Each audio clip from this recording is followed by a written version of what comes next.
Sistem gerak manusia. Anak-anak, salah satu ciri makhluk hidup adalah bergerak.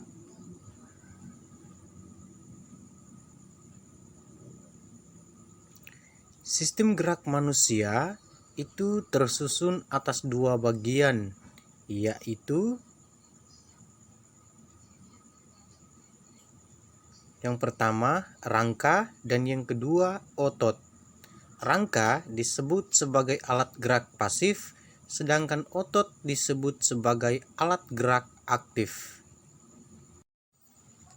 A. Rangka manusia. Tubuh manusia dibentuk oleh rangka. Rangka adalah susunan tulang-tulang yang tersusun sedemikian rupa sehingga membentuk tubuh manusia. Selain memberi bentuk pada tubuh manusia, rangka juga membuat manusia dapat berdiri dan melakukan berbagai kegiatan. Anak-anakku sekalian, ada beberapa fungsi dari rangka. Fungsi rangka yang pertama adalah untuk menegakkan badan. Yang kedua, tempat meletaknya otot. Dan yang ketiga, membentuk tubuh. Dan yang keempat adalah melindungi organ tubuh yang penting. Serta yang kelima, tempat memproduksi sel-sel darah merah. Anak-anak, itulah kelima fungsi daripada rangka kita. Anak-anakku sekalian, sekarang kita akan mengenal rangka tubuh manusia. Rangka tubuh manusia terdiri atas 3 bagian, yaitu yang pertama adalah rangka kepala atau tengkorak. Tengkorak adalah tulang-tulang pipi yang saling berhubungan membentuk kepala. Tengkorak berfungsi melindungi organ yang sangat penting, yaitu otak. Rangka kepala merupakan susunan tulang-tulang yang menyatu dan mengikat kuat. Namun pada tulang rahang bawah, kaitannya tidak begitu kuat sehingga dapat digerakkan. Gerakan rahang bawah untuk mengunyah makanan. Nah, coba anak-anak pegang rahang bagian bawah lalu gerakan. Apakah dia bisa bergerak ataukah tidak? Pasti akan bergerak. Nanti anak-anak coba masing-masing ya di rumah. Nah, anak-anakku sekalian, ini Pak Guru tampilkan gambar rangka kepala manusia. Anak-anak, perhatikan baik-baik ya. Yang kedua adalah rangka badan. Rangka badan meliputi tulang-tulang yang berada di antara tulang leher sampai tulang ekor. Anak-anakku sekalian, berikut adalah gambar rangka badan manusia. Gambar ini juga ada di dalam buku MBP ya. Jadi Pak Guru harap agar anak-anak bisa perhatikannya dengan baik-baik. Anak-anak, yang ketiga adalah rangka anggota gerak. Ada 2 rangka anggota gerak, yaitu rangka anggota gerak atas atau tangan, dan yang kedua adalah rangka anggota gerak bawah, yaitu kaki. Fungsi dari rangka anggota gerak adalah untuk bergerak. Gerakan ini ditimbulkan oleh gerakan otot pada susunan tulang yang beruas-ruas. Otot menggerakkan tulang dengan gerakan memendek dan mengendur. Karena yang menggerakkan tubuh adalah otot, maka tulang disebut anggota gerak pasif. Anak-anakku sekalian, berikut adalah gambar rangka anggota gerak atas dan bawah. Rangka anggota gerak atas itu adalah tangan, dan rangka anggota gerak bawah itu adalah kaki. Pak Guru harap agar anak-anak bisa memperhatikannya dengan baik-baik. Anak-anakku sekalian, sekarang kita masuk di bagian yang ke B tentang otot manusia.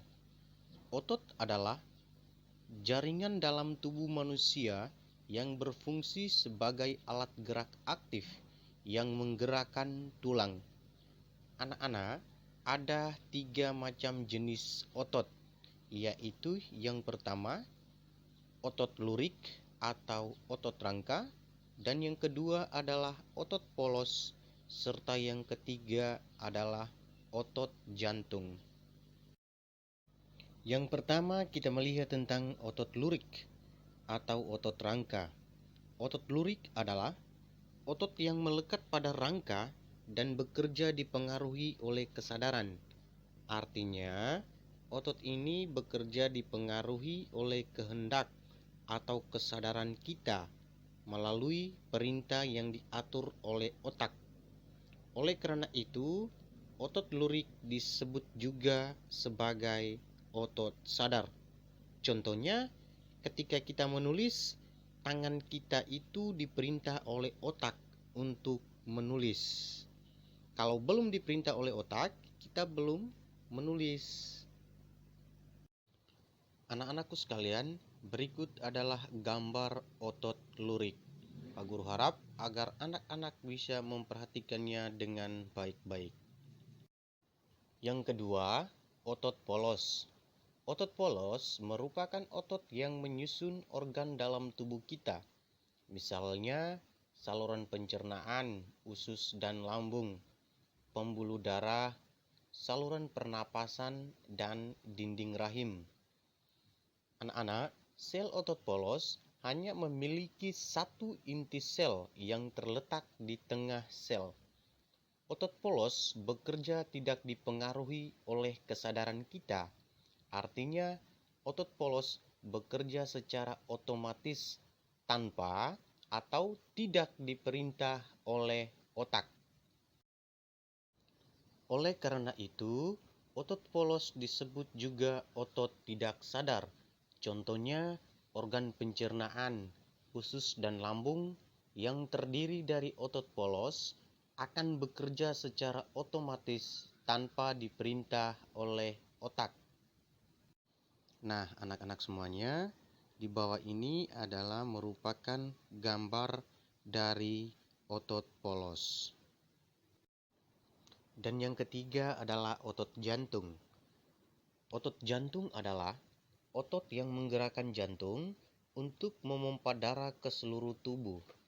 Anak-anak, kerja daripada otot jantung itu adalah tidak dipengaruhi oleh kehendak kita, tetapi dipengaruhi oleh saraf otonom atau simpatetik dan parasimpatetik. Anak-anak, kita tidak bisa memerintahkan otot jantung untuk berhenti berdetak beberapa saat, kemudian berdetak kembali. Itu tidak bisa dan tidak akan mungkin. Kita tidak bisa perintahkan jantung untuk berhenti.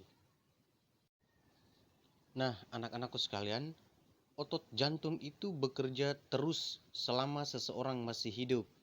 Jadi, meskipun kita sedang tidur nyenyak, otot jantung itu tetap bekerja, dia tidak berhenti. Gerakan otot jantung teratur dan tahan lama. Otot jantung itu merupakan otot istimewa. Kenapa? Karena memiliki struktur seperti otot lurik, tetapi kerjanya seperti otot polos. Nah, anak-anakku sekalian, berikut ini adalah merupakan contoh gambar dari otot jantung. Pak Guru harap agar anak-anak bisa memperhatikannya dengan baik-baik. Anak-anakku sekalian, tak lupa juga Pak Guru mengucapkan terima kasih banyak kepada anak-anak yang sudah menonton video penjelasan dari Pak Guru ini. Kiranya ada kesalahan, Pak Guru mohon maaf yang sebesar-besarnya. Dan jangan lupa anak-anak jaga kesehatan masing-masing di rumah ya. Ingat, jangan lupa belajar dan berdoa. Di slide yang terakhir, Pak Guru akan memberikan tugas untuk anak-anak kerjakan di rumah. Semangat ya!